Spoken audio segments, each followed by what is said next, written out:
인간의 최근 문제는 뭘까요? 전쟁을 치르는 나라는 전쟁 인생의 가장 큰 문제로 볼 것입니다. 몸에 병이 걸린 사람은 질병이 인간의 최고의 문제다 이렇게 생각할 것입니다.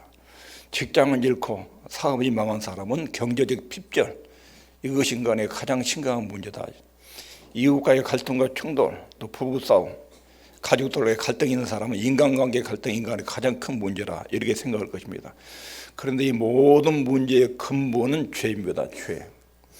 사람이 평소에는 자기 힘으로 사는 것 같은데 위기를 만나면 인간의 한계를 또렷하게 합니다. 내가 어디까지 할 수 있고 어디까지 할 수 없는지. 특별히 친한 가족들이 위기를 만나면 내가 도울 수 있는 데까지 도울 수 있는데 도저히 내 힘으로, 의사의 힘으로, 권력과 힘으로, 부자의 힘으로도 해결할 수 없는 어려운 난제들이 있습니다. 그럴 때 사람들은 힘의 한계를 느끼면 운명, 운 이런 것들을 생각하게 됩니다. 그런데 사람은 하나님의 도움을 받고 살도록 그렇게 창조하셨습니다. 하나님 인간을 창조하실 때 하나님 창조자 하나님 도움 속에 살도록 그렇게 만들었는데 죄가 들어오면서 인간과 하나님 관계가 깨진 것입니다. 인간의 최고의 숙제는 하나님께 도움을 받고 살아야 되는데 하나님의 도움을 받지 못하도록 막는 것이 죄입니다. 죄. 인간과 하나님 사이에 가장 큰 가로막힌 문제가 죄입니다. 하나님과 인간 사이의 죄 문제만 올바로 정확하게 해결이 되면 인간은 언제나 하나님의 신기한 도움 속에 살게 됩니다. 하나님의 기이한 도움을 받으며 사는 인생은 행복하고 즐겁고 기쁘게 하나님 뜻대로 사는 삶이 되는 것입니다. 그래서 인간의 최고의 숙제는 하나님과의 인간 사이를 맡고 있는 죄 문제입니다. 그런데 이 죄 문제는 인간은 스스로 풀 수가 없습니다. 이 문제는 하나님이 수습해 줘야 됩니다. 이것이 오늘 주님의 고난받은 가장 큰 핵심 내용입니다. 오늘 본문 내용은 바빌론 포로에서 돌아온 후에 지은 것으로 추측을 합니다. 이스라엘이 70년 동안 바벨론의 포로 생활을 했습니다. 하나님을 믿는 이스라엘과 남쪽 유다가 왜 멸망을 했는가? 그 멸망 원인이 죄입니다. 수백 년, 수천 년의 역사를 가졌던 이스라엘이 하나님 믿다가 하나님을 외면하고 다른 신을 섬겼습니다. 우상을 숭배하면서 도덕적인 부패도 들어왔습니다. 많은 사람은 전쟁 중에 죽었고 유수한 인력들은 포로로 바벨론을 끌려가다 70년의 포로 생활을 하게 된 것입니다. 포로 생활에서 돌아온 후에 이 사람들의 마음속에 깊은 생각이 있었습니다. 우리가 우리 민족과 우리 조상들이 죄를 지어가지고 70년 동안 포로 생활을 했는데 이제 포로 생활을 마치고 조국으로 돌아가는데 우리 죄가 완전히 처리가 됐느냐?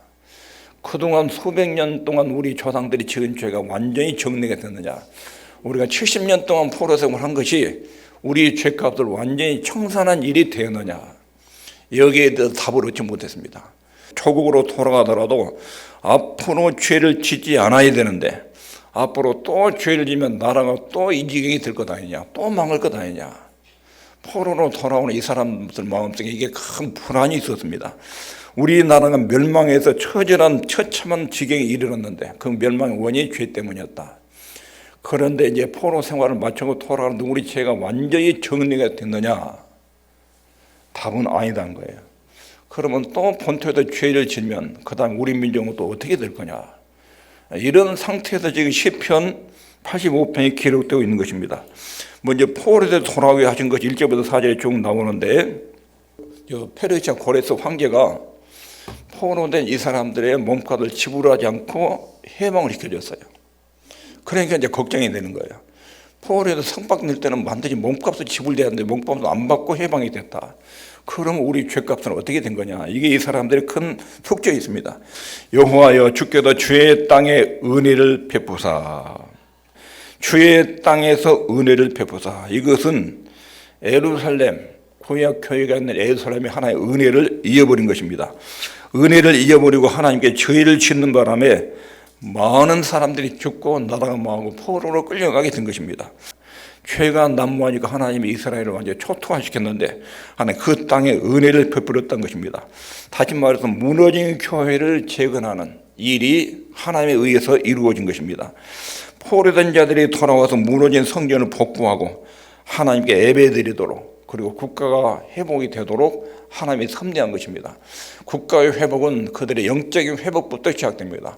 그들의 무너진 죄가 처리되고, 그리고 그들의 하나님 교회가 세워지고 성전이 복구되면, 백성들이 하나님께 예배가 제대로 이루어지면, 생활이 회복되면 그것이 나라의 회복의 길이 된 것입니다. 교회가 완전히 파괴됐던 곳에 교회가 다시 세워지게 된 것, 이것을 주의 땅에 은혜를 베푸셨습니다. 그래서 우리가 돌아오게 된 것입니다. 두 번째 표현이 뭐냐면 야곱의 포로된 자를 돌아오게 됐습니다. 우리가 왜 몸값을 지불하지 않았는데 포로로 돌아오게 됐는지, 첫 번째는 주의 땅에 은혜를 베푼 것이고, 두 번째는 야곱의 포로된 자, 이런 표현을 썼습니다. 야곱, 이 말은 이스라엘 백성들의 총칭입니다. 이스라엘 백성들을 전체를 이끌어도 칭하는 것이 야곱. 근데 야곱이라는 말이 맞습니까? 이스라엘의 말이 좋습니까? 야곱이 변화되기 전에 죄의 본성을 가진 근성을 표현할 때 야곱이라는 말을 씁니다. 원래 야곱이 변화됐을 때 하나님이 야곱을 너 야곱이라는 이름으로 쓰지 말고 이스라엘로 바꿔라 이렇게 불렀죠. 구약에서 야곱의 후손 이렇게 부르면 너희들은 변화되지 않는 죄의 근성을 가진 인간의 근성을 가진 사람들이다, 이런 뜻이 들어있습니다. 야곱은 변한 것이 없는데 하나님의 예루살렘 교회가 회복되도록 은혜를 베풀었다. 그래서 우리 민족이 포로에서 돌아오게 됐습니다. 이거 1절 2절의 내용입니다. 유다 백성들이 포로에서 돌아올 수 있었던 것은 하나님이 이들에게 은혜를 베풀고 야곱의 포로인 자로 돌아오도록 섭리하셨기 때문에 이렇게 됐다는 것입니다. 그리고 3절 4절에 하나님께서 주의 모든 진노를 거두시며 주의 진노를 돌이키셨습니다. 그래서 우리가 돌아오게 됐습니다. 그런데 아직도 죄 문제가 완전히 해결이 안 된 거예요. 지금 미해결 상태로 온 거예요. 이게 지금 굉장히 불안한 것입니다. 이제 돌아와서 앞으로 백성들 마음속에 지금 가장 강렬한 소원이 뭐냐면 이 죄 문제가 완전히 해결이 돼야 우리 구원 문제가 완전히 처리가 되는데, 그리고 국가의 근본적인 불안 요소가 제거되는데, 돌아오기는 돌아왔는데 죄 문제가 잠복되어 있으니까 이 나라가 언제 어떻게 또 절단될지 미래가 아주 불안한 것입니다. 이런 정서가 지금 본문에 담겨 있습니다. 출애굽할 때는 수백만 명의 이스라엘이 애굽에서 나가지고 나라를 이루었습니다. 그런데 지금 바벨론도 포로로 돌아온 인원이 몇 명이냐면 고작 5만 명입니다. 5만 명 가지고 어떻게 국가를 재건하겠습니까? 이런 점들이 포로로 돌아온 사람들, 이 사람 마음속에 큰 무거운 짐으로 지금 깔려 있습니다. 우리 민족이 죄 때문에 망했다. 70년 포로 생활했는데 그 죄가 완전히 갚아졌느냐? 이게 미완성이다. 그러면 앞으로 우리 민족의 미래는 어떻게 되느냐? 이 죄 때문에 또 한 번 파란이 일어날 가능성이 얼마나 있다. 굉장히 불안정하다. 이 죄 문제를 언제나 하나님 끝내시고 언제나 우리 민족을 완벽한 구원 상태로 이르게 할 것입니까? 이게 지금 이 기도 속에 굉장히 깊이 담겨 있는 애끓는 심정입니다. 그리고 나서 기도하는데 그 다음에 들은 내용이 4절 읽겠습니다. 시작. 우리 구원의 하나님이여 우리를 돌이키시고 우리에게 행하신 주의 분노를 그치십시오. 바벨론 포로에서 우리가 돌아올 수 있었던 것은 하나님께서 그의 죄를 덮어주고 죄의 진노를 돌이켰기 때문에 그렇습니다. 우리 죄가 없어진 것이 아니라 우리 죄는 바벨론 70년 포로 생활에도 해결이 되지 않았는데 포로로 돌아왔는데도 우리 죄가 그대로 지금 있습니다. 우리를 불쌍히 여기고 우리 죄에 대한 분노를 하나님 멈췄기 때문에 우리가 지금 살게 됐고 포로의 생활에도 돌아오게 됐습니다. 이런 고백입니다. 그런데 다시 또 죄를 지면 포로로 잡혀갈 것이 아닌가. 70년 전에 우리나라가 멸망했던 그 멸망이 지금 바벨론 포로에 돌아온 이 사람들과 후손들이 또 죄를 지면 또 망할 것이 아닌가. 이런 불안감이 이들 마음속에 굉장히 농후하게 깔려 있었습니다. 그래서 그들이 드린 기도가 이렇지요. 4절. 우리의 구원의 하나님이여 우리를 돌이키시고 우리의 행하신 주의 분노를 멈추십시오. 부분적으로 용서하지 말고 우리 죄 문제를 완전히 좀 끝낼 수가 없습니까? 언제까지 사사시대 때부터 계속 죄가 반복되고 망했다가 회복됐다가 망했다가 회복됐다가 이런 일이 이스라엘 역사에 수없이 반복됐는데 이번에도 나라가 망했다가 바벨론 포로를 끌려갔다가 돌아오는데 앞으로 또 그러면 어떻습니까? 이 죄 문제를 하나님이 좀 영원히 끝내는 방법이 없습니까? 이런 피 맺힌 절과 이 기도 속에 지금 들어있습니다. 이렇게 인간의 죄 문제는 구약 내내 최고에 속져 있습니다. 인간의 모든 불행은 죄의 뿌리를 받고 있기 때문에 하나님과 깨진 관계에서 오기 때문에 이 죄 문제가 인간을 가장 괴롭히는 원흉이고 근본 원인이 되는 것입니다. 그래서 이 사람들이 간절히 기도하는데 5절 7절에 나오지요. 읽겠습니다. 시작.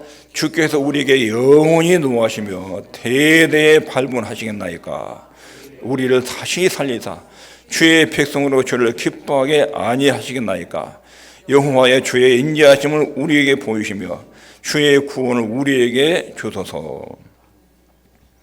바벨론 포로에서 돌아온 유다 백성들은 이번 포로에서의 구원이 완전한 구원이 아니다. 부분적인 구원이다. 이것을 잘 압니다.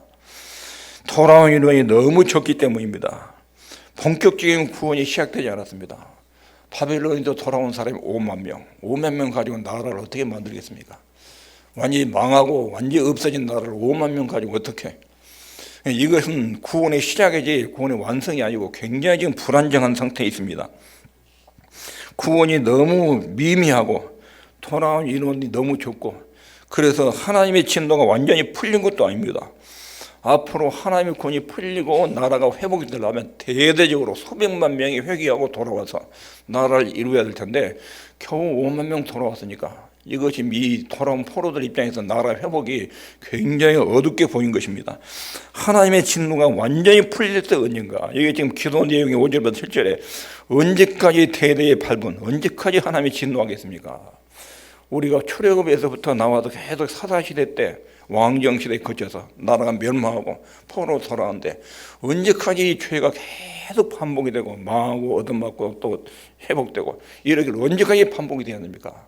이런 기도가 지금 5절 7절에 들어있고 이거 반복되지 않게 이 죄 문제를 완전히 끝장을 내주십시오. 하나님, 다시는 우리가 죄에 빠지지 않고 다시는 하나님 징계를 받지 않도록 그렇게 끝장을 좀 내주십시오. 이런 기도가 5절부터 7절 내용입니다. 하나님의 진노가 완전히 풀릴 때가 언젠가. 구약 백성들이 제일 기대한 것이 이 죄 문제가 완전히 끝낼 날, 그리고 끝낼 메시아, 이걸 기다리고 있는 거예요. 언제까지 이 나라가 역사가 계속 반복돼야 하는지, 언제까지 죄 때문에 이런 심각한 고통을 겪어야 되는지, 하나님의 진노가 죄 때문에 늘 나라의 국가의 개인에게 임하는데 언제 이 죄 문제가 끝날 것인지, 결국 이때가 언제 끝납니까? 하나님의 약속하신 아들이 오셔야, 하나님의 아들이 땅에 오셔서 십자가에 죽는 일이 생겨야 그때야 비로소 죄가 끝나는 것입니다.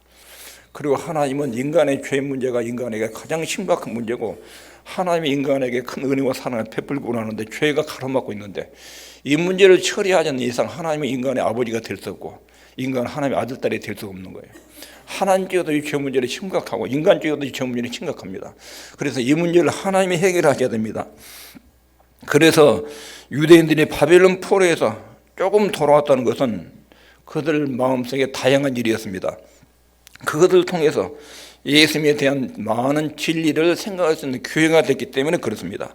그리고 또 중요한 것은 앞으로 어떻게 해야 죄를 짓지 않을 수 있느냐 하는 것입니다. 충격적인 사실은 이스라엘이 북쪽 이스라엘, 남쪽 유다가 아수르의 바벨론에서 완전히 멸망을 했습니다. 그렇게 멸망한 적이 역사 속에 없었습니다. 그리고 포로에도 돌아왔지요. 예수님이 오신 지 70년 후에 유다는 완전히 로마에 의해서 멸망을 합니다. 그 이유가 어디 있느냐? 구원이 있어서 이제는 신약 이후에 예수님 오신 뒤에 구원 문제는 혈통의 문제가 아니다. 아브라함 후손 이스라엘 민족들에게만 구원이 이루어진 것이 아니라 이제부터는 구원이 예수님 오신 뒤에는 모든 민족 누구든지 예수 그리스도를 주로 영접하고 믿으면 그 사람이 구원받는다. 그래서 구약 이스라엘을 완전히 해체시켜버렸어요. 이 땅에서 이스라엘 민족을 완전히 없애버렸어요. 구약 성경도 예수님이 오신 것도 구약에서 상징적으로 보여준 것이라 두 분 다 성경이 제거되지 못하도록 지상에 썰어버렸어요. 법궤도 다 사라지겠어요.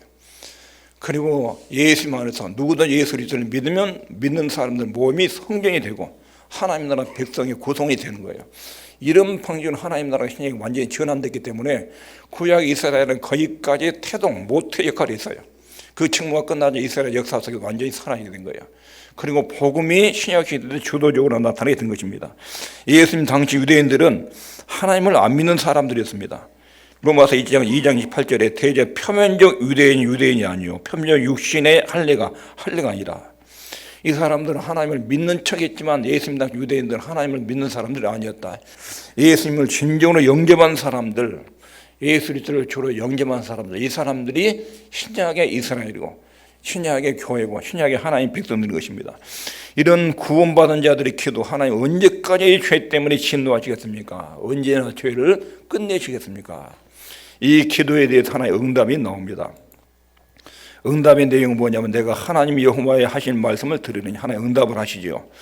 대저 그 백성의 성도들에게, 그 성도에게 화평을 말씀할 것이라. 화평을 말씀할 것이라. 여기도 화평이라는 것은 다시는 죄도 없고 다툼도 없고 심판도 없는 이런 완전한 평화, 하나님과의 적대 관계가 완전히 청산되고 두 번 다시 하나님과 등 돌리는 관계가 되지 않는, 하나님과 이런 상태에 있었죠. 근데 화평이 이루어지면 하나님과의 적대관계가 완전히 해소되고 하나님은 우리 아버지가 되고 우리는 그의 아들, 딸이 되는, 절대로 버림받지 않고 지옥 가지 않고 심판받지 않는 이런 상태의 완전한 화평, 이것을 하나님께서 약속하신 것입니다. 완전한 화평이 오면 일단 죄가 없어져야 됩니다. 죄가 없어지려면 우리 속에 있는 죄, 하나님을 대적하는 본성이 사라져야 됩니다.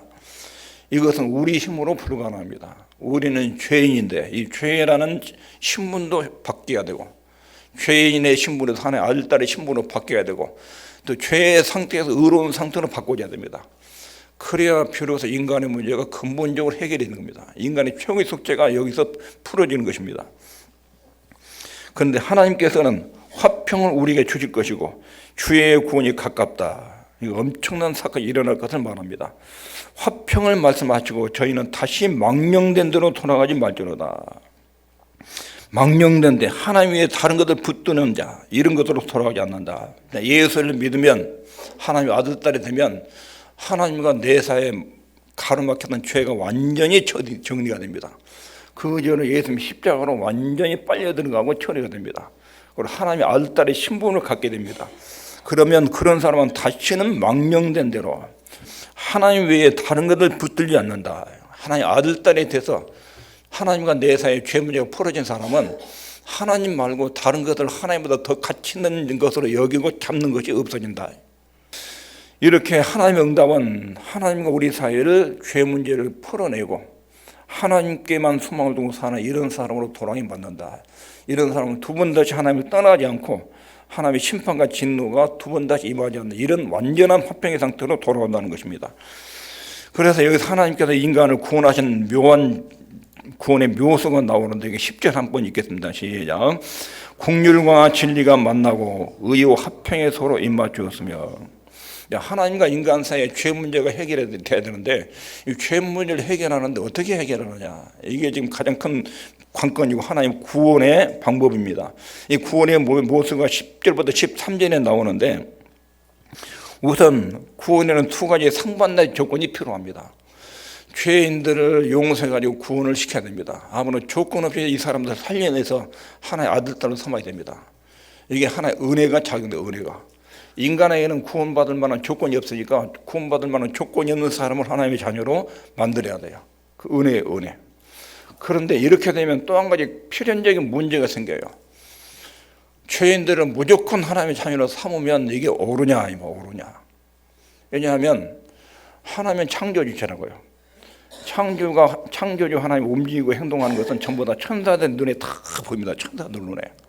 마귀와 귀신들도 하나님의 행동을 다 보고 있습니다. 하나님의 행동에 한 채 오점이 없어야 돼요. 오점이. 하나님 공의로운 분이기 때문에 한 채 오점이 없어야 돼요. 마귀가 하나님의 약점을 얼마나 뒤에서 쓰시고 조사하겠습니까? 하나님의 약점만 잘못해도 마귀는 승복을 안 할 것입니다. 천사들도 마찬가지입니다. 하나님의 일을 집행하는 데 있어서, 특별히 인간의 구원 문제를 다루는 데 있어서 오점이 하나도 없어야 됩니다. 인간을 사랑해서 하셔서 죄인들을 건져내야 돼요. 그런데 죄진 사람 무조건 건져내면 하나님 공의에 어긋납니다. 하나님은 죄진 것을 참을 수 없고 죄에 대해서 형벌을 내렸어요. 마귀가 죄지니까 그놈들 다 저주를 때렸어요. 근데 인간 죄인을 그대로 받아주면 이건 하나님 오점이 생겨요. 공의의 문제가 생겨요. 이 두 문제를 풀어가야 돼요. 그래서 하나님 우리를 구원하시는데 가장 어려운 문제가 어떻게 하면 죄인된 인간을 의롭다고 만들어주고 죄인들인가 의롭다고 만들어주는 하나님도 의롭게 되고, 이 두 가지가 의로가 맞아야 돼요. 하나님도 죄인을 용서하는데 하나의 약점과 잘못이 없어야 돼요.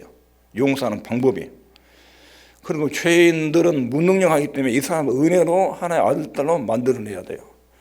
그래서 이 사람들도 하나님의 아들딸이 되고 의롭게 만들고, 하나님도 이 일을 시행하는 데 있어서 한 점이 오점이 없고, 하나님도 의롭다 하고 인간도 의롭다고. 이것들 바울이 로마서에서 하나님도 의로우시고 예수 믿는 자도 의롭다고 하시는 것, 이게 바울의 표현이에요.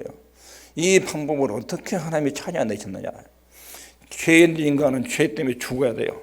죄 지으면 심판을 받아야 됩니다. 죄값을 받아야 돼요. 그게 하나님 공의예요. 그런데 이 사람들을 어떻게 하나님의 백성으로 삼을 것이냐. 이것을 하나님이 그 방법이 뭐냐면 하나님의 아들을, 죄 없는 아들을 땅에 보내서 십자가에 죽이는 방법입니다. 죄 없는 하나님의 아들을 십자가에 죽이는 방법. 예수님의 죽음은 우리 하나님 백성의 모든 죄를 대신하고도 남습니다. 예수님의 십자가의 피값은 하늘과 땅에 있는 모든 것의 가치보다 더 탁월합니다. 전에도 표현했듯이 예수님의 몸값은 하나님 만드신 천사 전체, 하나님 맡은 천사를 총동원한 더하기 전체 인류, 아담 때부터 예수님 제임스까지 전체 인간수 더하기 우주 전체, 천사, 인간, 우주 다 합친 값보다 저울로 딱 달면 예수님의 무게가 훨씬 무거운 거예요. 이렇게. 왜냐하면 이것을 창조하신 하나님이니까. 그 하나님의 사람 몸을 입고 땅에 오셔서 십자가에서 죽으십니다. 그래서 예수님이 십자가에 죽으심으로 하나님의 공의가 성립됩니다. 봐라, 내가 죄에 대해서는 내 아들이라도 이렇게 처벌을 내린다. 하나님이라도 죄를 대신 지은 것이라면 내 아들이라도 이렇게 처참하게 죽이는 것이 하나님의 공의다. 그 다음에 하나님 방법이 누구든지 내가 내 아들을 십자가에 죽은 이 사건을 받아들이고 믿으면 그 사람은 내가 구원에 대해서 내 아들 딸 삼는다. 이게 은혜예요, 은혜. 이게 긍휼이고 화평이에요, 긍휼. 십자가에서 긍휼과 진리가 만나고, 십자가에서 의의, 하나님의 공의와 화평이 서로 입맞췄다. 이것이 인간을 구원하신 하나님의 구원의 묘사예요. 사단도 그거 몰랐어요. 그리고 예수님 십자가에 죽이는데, 예수님 십자가에 죽이면 성공한 줄 알았어요. 근데 하나님은 예수님이 십자가의 죽음을 통해서 인간의 죄 문제를 거기서 풀어냈어요. 사단이 속은 거예요. 십자가에서 예수님 죽지 않은 사단의 권세가 완전히 거기서 박살이 났습니다. 마귀가 인간을 통치하는 원리는 두 가지예요. 죄, 사망의 세력. 죄의 세력이 예수님 십자가로 청산됐습니다. 그리고 부활로 사망 권세가 깨뜨렸습니다. 그래서 사단이 거기서 머리통이 깨진 것입니다. 그 다음에 남은 것이 또 있습니다. 우리 죄의 본성이 남아 있습니다. 자, 누구든지 예수님을 믿으면 하나님의 아들, 딸이 되는 신분을 얻습니다. 하나님의 자녀라는 신분을 얻는데 여전히 마음과 생각 속에 죄의 근성이 들어있습니다. 옷은 이렇게 입었어요. 의의 옷을 입었어요. 예수님 십자가의 피로 혜택을 입어서 의로운 옷을 입고 하나님의 자녀가 됐습니다. 하나님의 자녀가 되면 그 곧바로 마음과 심부가 정상으로 돌아오느냐? 아니라는 거예요. 그 속에 죄의 근성이 들어있습니다. 그래서 이 죄의 근성을 처리해야 됩니다. 읽겠습니다. 시작. 진리는 땅에서 솟아나고 의는 하늘에서 하감하였도다. 인간의 마음은 메마른 땅, 메마른 바짝 버타진 땅과 같습니다. 10년, 20년 동안 비가 내리지 않는 그 땅처럼 인간의 마음은 그렇게 말라 있었습니다. 하나님을 떠난 인간의 마음은 하나님으로부터 생수와 영적인 양분이 공급되지 않으니까 그렇게 메마르고 포타져 있었습니다. 그런데 하나님은 진리는 땅에서 솟아나고, 그렇게 메마른 인간 사회에 진리가 땅에서 솟아나고 의는 하늘에서 하감하도다. 그 메마른 땅에 진리와 의가 땅에서는 샘물처럼 솟아나고 하늘에서는 빛처럼 폭우처럼 쏟아져서 메마르고 바짝 타진 인간을 적셔줬다. 예수님이 십자가 속죄사에게 이런 은혜를 가져왔다 하는 것입니다. 인간의 마음은 이렇게 메마른 광야에 같았는데 하나님의 땅에서 샘물이 솟아나게 하고 하늘에서 비가 폭우처럼 쏟아지게 해서 인간을 진리로 충만하게 했는데, 이 사건이 무엇입니까? 12절 13절 있습니다. 시작. 여호와께서 좋은 것을 주시리니 우리 땅이 그 산물을 내리로다. 의가 주의 앞에 앞서 행하며 주의 정적으로 귀를 삼으리로다. 여기도 좋은 것이 뭐지요? 자, 예수님이 십자가에 죽으시고 부활하셔서 우리 죄를 청산하고 하나의 아들, 딸, 믿음 하나의 아들, 딸의 신분을 주었습니다. 그 다음에 무슨 일이 일어났습니까? 오십 우리의 성령께서 오셔요. 성령께서. 이 사건을 두고 여기서 이렇게 말하는 거예요. 진리가 땅에 솟아나고 의인은 하늘에 솟아난다. 그리고 좋은 것을 주신다. 좋은 것이 성령이에요. 성령. 여호와께서 좋은 것을 주시리니 이것이 죄의 본성을 처리하는 거예요. 자, 예수 믿는 하나님의 아들, 딸의 신분은 예수 믿는 믿음으로 우리에게 주어져요. 예수 믿고 구원받으면 그다음 우리 죄의 본성은 어떻게 처리되느냐? 성령의 감동과 역사에도 처리가 됩니다. 하나님의 성령을 우리 마음에 부어주셔서 예수님 마음과 생각처럼 우리가 변하도록 그렇게 역사하십니다. 이것이 우리 구원에 대한 하나님의 처방입니다. 구약시대 때는 성령께서 임재하지 않았습니다. 특별하게 기름 부은 몇 사람들만 임재하시고 쓰고 떠나셨습니다. 기도원을 쓰고 떠나십니다. 삼손을 쓰고 떠나십니다. 성령 기름 부은 사람들 쓰고 떠나셨습니다. 근데 오순절 때 예수님 십자가 속죄사가 이루어진 다음에 오순절에 성령께서 오십니다. 오순절 성령 강림과 구약시대 성령의 역사의 차이는 오순절에 성령이 취임하신 거예요. 취임. 구약시대는 취임 안 하셨어요. 필요할 때 나타나 쓰고 말았어요. 근데 아예 땅에 딱 오셔서 이제는 안 떠나시고 예수님의 십자가로 구원받은 그 백성들 속에 성령이 딱 내주하셔요. 예수님 영접한 사람 속에 아예 들어오셔서 영원히 같이 살아요. 우리 속에서. 구약에서는 그 바탕이 이루어지지 않았어요. 십자가의 속죄상이 안 이루어졌기 때문에 성령께서 개개인의 마음속에 임재하실 수 없었어요. 신약시대 때는 예수 그리스도를 영접한 사람은 예수님이 십자가로 내 죄가 싹 없어지니까 내 속에 하나님이 임재할 수 있는 처소, 공간이 되는 거예요. 죄가 처리된 사람 속에는 예수를 믿으면 성령이 오셔요. 그리고 성령에서 우리 죄의 속성, 죄의 본성을 처리한 거예요. 이것을 시편에서 이렇게 표현한 거예요. 좋은 것 준다. 우리 땅이 그 산물을 낸다. 풍요로워진다. 하나님의 자녀로 풍요롭게 살아간다. 이렇게 약속을 한 것입니다. 여기까지 말씀을 정리하면 구약교회는 수천 년 동안 죄 문제를 풀어내지 못했습니다. 결국 죄 때문에 멸망했습니다. 그리고 70년 동안 포로 생활을 했는데도 죄가 처리가 안 됐습니다. 그러니까 구약의 죄를 다루는 모든 조치들이 다 실패로 끝났습니다. 단건, 채찍, 형벌과 축복, 내가 잘하면 복 주고 잘못하면 벌 받는다. 그래도 그 조치도 안 통했습니다. 포로 생활을 했는데도 이 사람들이 죄가 풀리지 않습니다. 이 죄 문제를 어떻게 풀어야 하던가? 가장 큰 숙제죠. 하나님은 죄를 덮고 진노를 거두셔서 이 사람들이 포로 생활에서 해방하고 고공으로 돌아오긴 했습니다. 그런데 여전히 그 사람 밑바닥에 죄가 깔려 있었습니다. 또다시 죄를 짓고 포로될 위험이 그들에게 노하게 남아 있습니다. 그래서 언제쯤 이 죄 문제가 완벽하게 처리됩니까? 그런 기도가 오늘 보면 시편 내용입니다. 완전한 죄 속죄 구원은 하나님의 아들 예수님께서 오셔서 십자가에 죽으시고 부활하셔야 이루어진다. 이 구약의 약속이고 그것이 고난주간에 이루어지는 십자가의 속죄 사역이었습니다.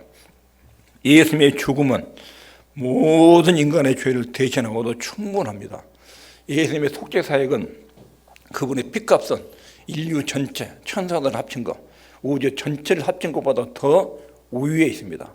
그보다 더 가치 있는 죽음이기 때문에 우리 주님의 십자가의 죽음은 어떤 사람의 죄라도 또 얼마나 많은 사람의 죄라도 다 대신하고 처리하고도 남은 만큼 크다 하는 것입니다.